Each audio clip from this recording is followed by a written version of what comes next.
The two caskets dropped in front of the Chinese embassy and left there by unidentified personalities in the wee hours of the morning constitute a protest statement by Filipino citizens against an AI-generated video portraying Filipinos as apes and the 2016 arbitral ruling as scrap paper.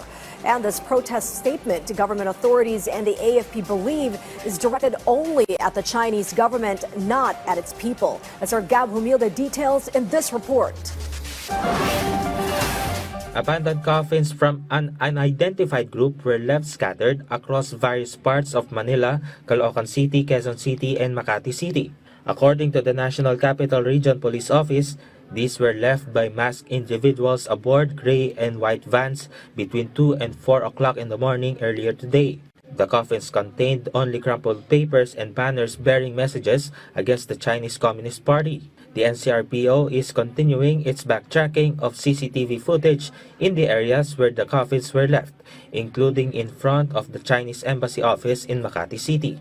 Meanwhile, for the Alyansa ng Bantay sa Kapayapaan at Demokrasya, although it remains a mystery who is behind the abandoned coffins, the sentiment behind them is reportedly clear, representing the opposition of many Filipinos to China's harassment and bullying in the West Philippine Sea.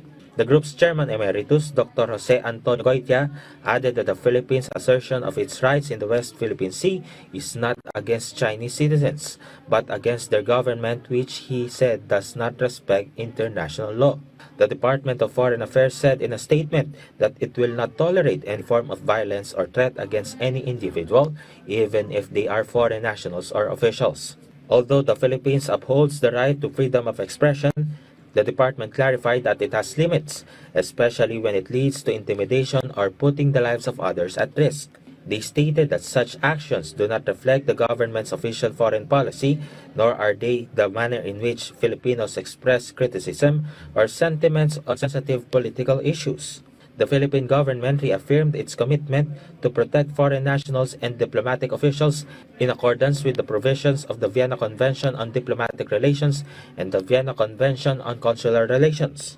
The DFA is also coordinating with authorities to take the necessary actions to determine the actual events and hold accountable the individuals behind the incident.